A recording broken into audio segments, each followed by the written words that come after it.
Welcome to New York Got Game. Welcome to New York Got Game. I'm your host, Dexter Henry, and yeah, you heard that correctly.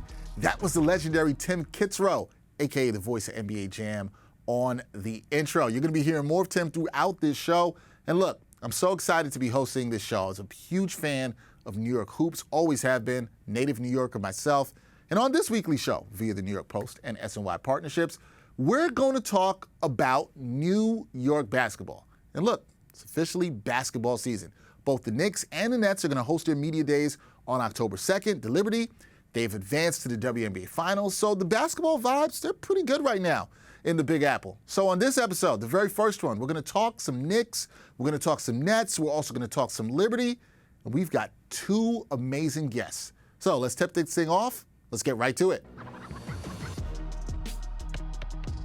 All right, so once I was doing the show and I knew this was happening, I had to think about who I wanted as my first guest. And it had to be somebody who I know has covered New York basketball all over. This guy, he's covered New York basketball with me. We go way back to covering a lot of high school hoops in various gyms across the city. I want to welcome to the show SNY Knicks and Nets insider, my guy, Ian Begley, is here with me now. Ian, what's going on, man? Dexter, what's up, man? How are you?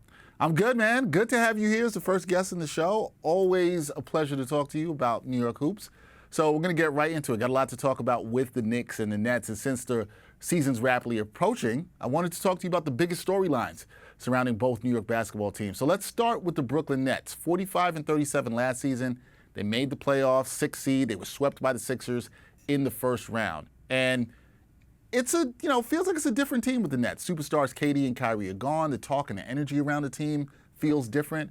Who are the Nets this season, and what's the identity of this team heading into the 2023-2024 NBA season? Yeah, it starts with Mikal Bridges. Bridges, to me, took a big step forward last year after getting traded to Brooklyn from Phoenix in the KD trade. And then he had a big summer with Team USA. So to me, it starts there. And then the big question is Ben Simmons. What are you getting from Ben Simmons, guy you traded for in the James Harden deal a couple of years ago? He hasn't played much for you since he came over here in Brooklyn if you're the Nets, and he feels like he's healthy. The Nets and Simmons feel like they figured something out with his previous back ailments where they're going to be able to keep him healthy, but what can he give you? How much can he give you? How close can he be to the player that he was so many years ago? I think that's where it starts with the Nets this season. Yeah, it definitely starts there, and that's kind of where I wanted to go here, Ian, because Simmons set to enter his second season with Brooklyn. You mentioned it. He's reportedly healthy. Head coach Jacques Vaughn said that he's ready for the start of camp.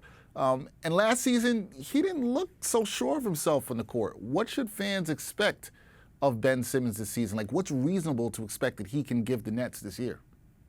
Yeah, I mean, I think if you hear him talk and you talk to people around him, I think he's going to be on the floor more often. Let's start there. Health-wise, they feel like they could keep him healthy. They figured some things out with his past injuries where he's going to be on the court more. So that's one. And two, I think what goes with that is he seems to have a healthy mindset coming into the year.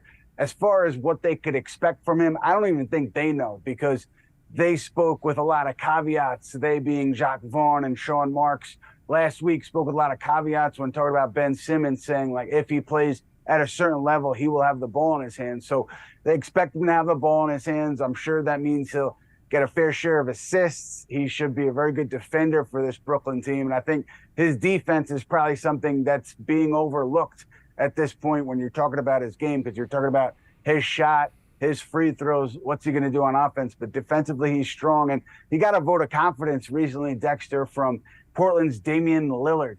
Lillard had the Nets and the Bucks on his trade destination list prior to the trade last week to Milwaukee. And one of his agents, Nate Jones, wrote on Twitter that part of the reason Lillard wanted to be in Brooklyn was Mikal Bridges, but also because he believed in Ben Simmons and his bounce-back season coming up this year. I'm wondering if Simmons can bounce back. You talk about the defense. You do wonder a little bit about the offense. If he's going to have the ball in his hands, is he going to be willing to shoot? Is he going to be aggressive? That's something Nets fans are definitely going to keep their eye on. But when the Nets traded Kevin Durant to Phoenix last season. It appeared in return they might have found themselves a star. You know this, Ian Mikal Bridges. You talked about him at the top. He played well down the stretch, also with Team USA this summer. Do you think Bridges can make another leap this year and become an all-star? Do you think he has that in him to make that leap this season? I do think so because of the way he plays on both sides of the ball. And you saw, I think, when he came over here last season, his usage was up and he performed. He delivered. There was not everything was perfect. He had some rough stretches, but by and large, he delivered. So he showed you that night in and night out, he can produce with an expanded role. Now he's coming off a really good summer with Team USA. He'll have a full training camp with his teammates. So, yeah, I think there's another step you can see from Mikal Bridges on the offensive end. And sometimes that hurts a player on the defensive end. The tough thing for Bridges is to maintain that level on defense while increasing your offense. But I think he can do it. He's shown you he has the motor and the skills to make that happen. And with the Nets, with that said, with Bridges, he's got the skill. He can do that. The Nets fans are going to be looking for him to try to take his game to the next level. When you talk about success for the Nets, Ian, in your eyes, what does success look like for them this season? Is it play-in? Is it playoffs? What's a successful season for the Brooklyn Nets? Yeah, I think top six, Dexter. I think top six. And if you're not top six, you're knocking on the door. And then you're competitive in your first-round series, depending on where you are in the seeding and who you're facing that first-round series. Let's say it's a Boston or a Milwaukee. You put up a good fight and you make them work for that first-round series win. I think that is what success would look like for this team. And you want to see development from Nick Claxton. You want to see a lot from Cam Johnson, who he brought him back on a big contract. He was a restricted free agent. So you want to see him take a big step forward too, if you're the Nets.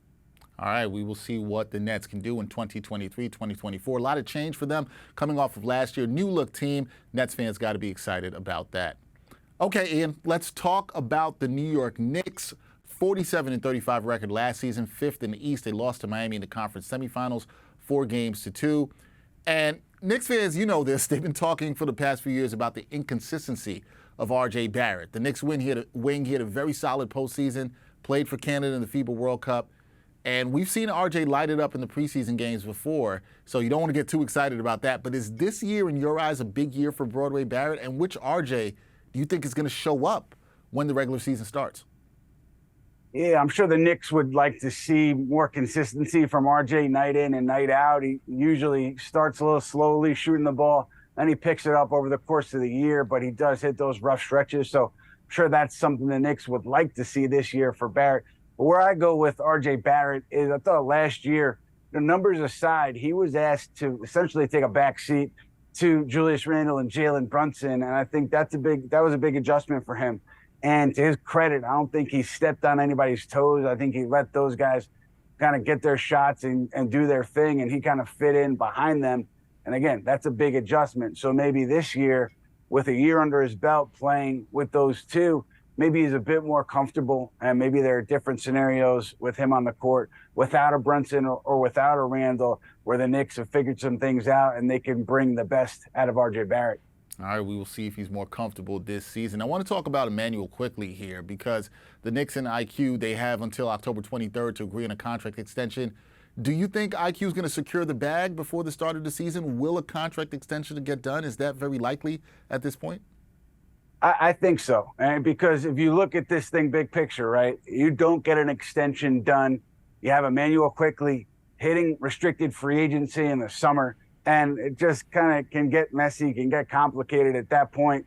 If you lock him in on an extension, and he deserves big money, he's earned big money. But if you give him a big extension, he's in place here for the next several years. And if you're talking about trades, he's a player who teams will know, he's under contract for 3-4 more years, whatever it may be. And so I think that also impacts the trade market for quickly if they do have him on an extension. It's hard to trade him in that first year of that extension before it officially kicks in. So that's something to keep an eye on. But I do think, he's earned it. And to me, he should be a long-term piece for this Knicks team, and he should get the extension. I think he will. All right, you think he will get it? October 23rd, as I said, is the deadline for both sides to agree to that. I want to talk to you about this because this is something that Knicks fans constantly are bringing it up to me, the rotations and the minutes and what's going to go on with that. We saw Tom Thibodeau. He had success last year with a 9-man rotation. Obi Toppin is out of here. He's in Indiana. Dante DiVincenzo is in. The roster's full of guards. You know this, Ian. How will Tibbs handle minutes for everyone this year? Do you think that could be an issue where guys may not be happy that they're not getting too many minutes, or how the rotation will be sorted out? Do you think everyone will be happy with the minutes they get and how they'll be able to play? You know what, Dexter? In an NBA locker room, you'll never find all 15 guys happy. So let's just throw that out the window right now. I think the bigger thing is, if the Knicks are winning, it's not going to be an issue, right? If they are, maintaining the pace that they established last year, they won 47 games. It's not going to matter if somebody who's out of the rotation is unhappy. If it's clicking, if it's working, it's irrelevant. But if the Knicks struggle, right? If things go a little bit sideways, they're in a rough patch, and they can't dig themselves out of it, that's when it's going to become an issue. That's when that player who's outside the rotation or getting limited minutes in the rotation, fans are going to start to clamor for him, and maybe he's going to start to, clamor for himself in the media, and that's where it gets a little tricky for Tom Thibodeau. So, yeah, it's great to have depth, but to have depth and to win is good. To have depth and to be losing is always tough on the head coach. Yeah, no, that's a fair point. You're right. You can't find an NBA locker room where everybody's happy about the minutes they're getting, but winning does cure all. You're right about that, Ian. All right, you know this too. There is always going to be talk around this team, the New York Knicks, about trading for a star. Do the Knicks need to go out and get a star this season, or do you still think they can be patient if they don't get a star this season, wait till next offseason? Is that a primary goal for them? Do you think that has to happen now? I think they bought themselves some time with last season, where I don't think many people had them, again, winning 47 games and winning a first-round playoff series.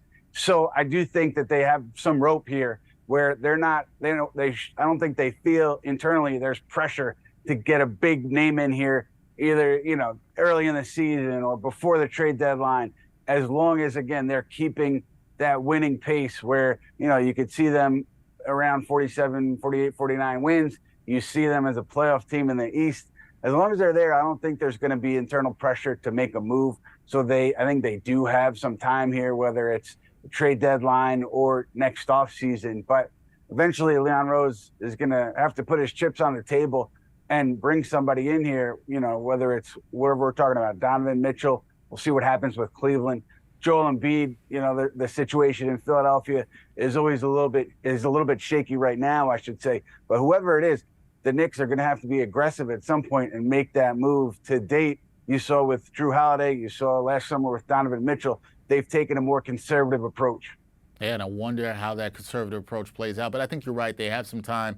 Fans, as you know, they want to see everything immediate. They want the Knicks to get that star as soon as possible. And fans also, they want to see, Ian, if this team can build off of their second-round run last season. Last question for you on the Knicks is, what does success look like for the Knickerbockers this season? I asked you that about the Nets, but for the Knicks, who had a good run in the postseason last year, what does success look like for them in 2023, 2024?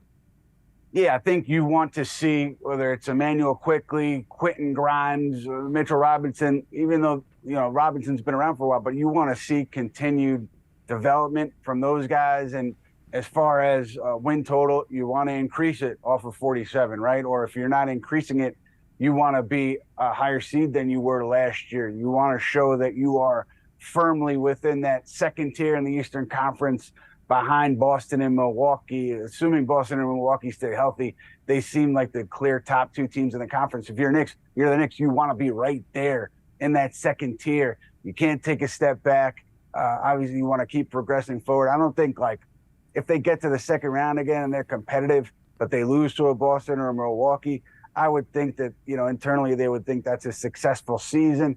But really, if you take a step backward, I think there's going to be a lot of disappointment around the Garden this year. Yeah, Knicks fans don't want to see that. Folks around the Garden don't want to see that.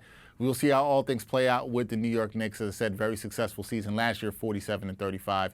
We'll see if they are able to build on that. That is my guy, SNY, Knicks and Nets insider, Ian Begley. Ian, I got to say thank you, man. I appreciate you for joining me here on the first episode of the show, being my first guest, one of my longtime friends in sports journalism. Thank you, brother. Appreciate you, man. Hey, man, it's an honor to be number one, and I wish you nothing but continued success with this show. I know I'll be tuning in. I'm looking forward to it, Dex. Well, yeah, you'll be tuning in. You'll also be back again, Ian, and you're definitely going to come back on again. So I appreciate you, brother. Be well. We'll see you at our Knicks training camp this week. Thank you, man. Sounds good, man. Take care.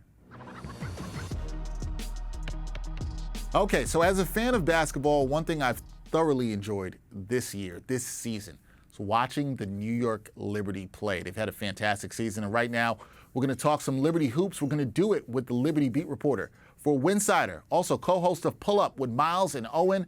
My guy, Myles Ehrlich, joins me now, and I want to let people know, you see right there, Myles was kind enough to give me some time for the show. He's driving back from Connecticut, Liberty Game 4. He's pulled over, and he's safe, but he is here. Myles, thank you for joining me. Appreciate you, man. How's it going? Of course, it's good, Dex, and thanks for having me on the new show. Congratulations. Thank you. But yeah, good game today, so happy to pull over and talk about it. Yeah, appreciate it, right? So, Myles, got to talk about the big game and going forward for the Liberty, because we saw on Sunday the Liberty big win, as you said, over the Connecticut Sun in Game 4 of the semis. They are now in the WNBA Finals. The team has had championship aspirations since the offseason, and now they're back in the finals for the first time in 21 years. I've said it really strong. 21 years, got to say it again. How big of an accomplishment is this for New York?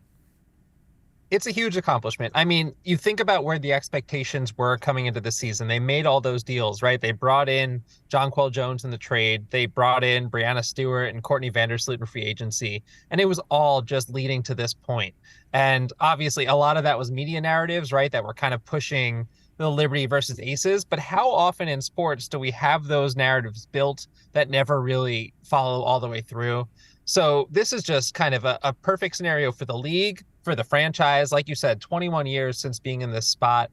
Everything that the W could have wanted really led to this point, and we're all lucky to be able to witness it now. Yeah, we are lucky, and this is a matchup that we definitely wanted to see in the finals. And I'll speak for myself. I definitely wanted to see it. I know you and I have talked about this.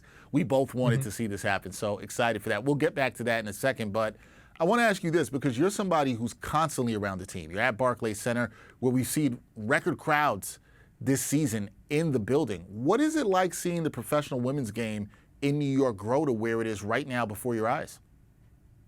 It's incredible. When I first started covering the WNBA, it was back in 2019. And at the time, the Liberty had been marooned to Westchester. They were in a really tiny Westchester County Center. And then Joe Tsai and Clara Wu Tsai bought the team and were going to move it to Barclays. And then COVID hit. So they had that bubble year. And they really had to grow that trust in the fan base back, because they had been mistreated a lot before. And to see it grow to the point where they're selling seats in the 200s, and now hopefully we're going to see sold out crowds at the Barclays Center in the finals. It's just huge. It's just huge. And Vegas has already announced that games 1 and 2, I believe both were sold out. And the growth of women's basketball, it goes back to before the season, right? When we were watching college hoops and just seeing the numbers that they were pulling in there with the Final Four. And that momentum is really carried through. And to have these narratives, like I said, that get to be borne out in the way that we want them to, it's just great for the momentum of the sport. And it's awesome. Yeah, absolutely great for the momentum of the sport, and it's a great thing to see. And hopefully those crowds will be out there for games 3 and 4, if necessary, at the Barclays Center. We hope that it's necessary. We need that to happen for sure. At the start of this season, our good friend Christina Williams, who's been on with you and I to preview a lot of these WNBA playoffs, she always talked about patience with this team, seeing them build chemistry, not being willing to rush things and let this team grow. What do you love about where this team was at the start of the season to where they are now? So 3 players in today's game scored more than 20 points for the Liberty. Breanna Stewart, who was the MVP, and that's kind of what you expect. But then also, Benijah Laney had 21. Jonquel Jones had 25, along with 15 rebounds, 4 blocks. And those were the 2 players that took a little while to acclimate. So to see their growth, where B averaged just 5 points in May, and then went up in both field goal percentage and points per game every successive month, and has now scored 19 or more in 6 of the Liberty's 7 playoff games. 5 of the Liberty's 6 playoff games. B has been phenomenal, and Jonquel Jones set a WNBA record by starting her postseason with 6 straight double-doubles. So the 2 of them, especially, just seeing where they started, because JJ started slow too and just had to kind of get a feel, get a fit. to see the two of them leading the Liberty to winning a playoff series just shows that growth. And it also just shows the trust and the buy-in. And everybody on this team, they either have championship experience or they're aspiring to get to that mountaintop.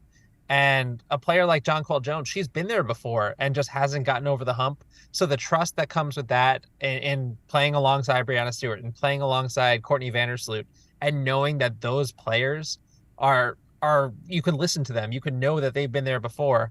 It really just shines through in these moments, and it's awesome to see JJ especially come through in the clutch. Yeah, it's really been awesome to see. She had a fantastic Game 4 against the Sun with another double-double there.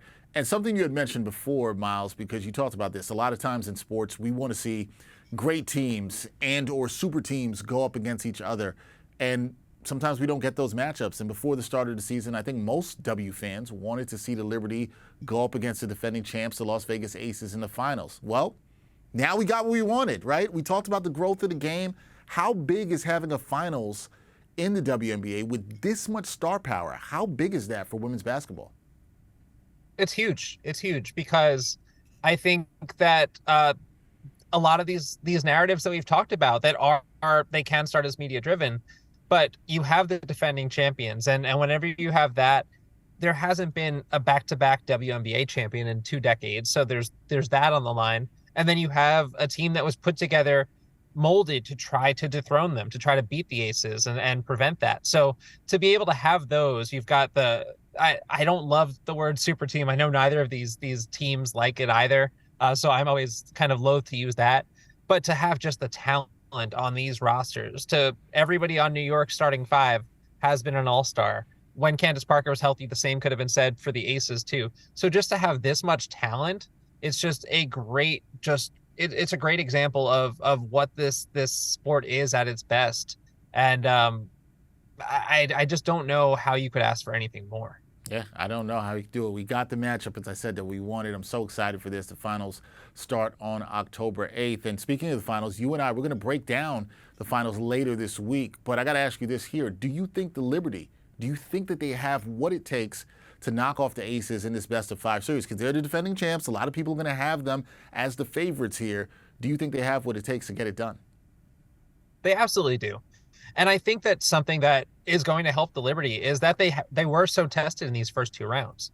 The Mystics, talking to Sabrina Ionescu after the game, she said, yeah, we played the Mystics. That was not a 7 seed. That was a 7 seed of circumstance, of injury. But when they played them in the first round, they really got pushed. Yes, they won 2-0, but game 2 went to overtime and really took a miraculous comeback from the Liberty. And then the Connecticut Sun were the 3 seed. So when you look on the other side, the Aces have kind of walked through the playoffs and won all 5 of their games. They were tested a little bit Friday night against the Wings in that game 3. But the Liberty are a couple of them said that we're kind of like battle hardened by this. Like we've had some of these experiences, and that's only going to help us as we go forward in the finals. And then you look at the head to head, right? Like they faced each other 5 times in the regular season, and the Liberty won 3 of those matchups.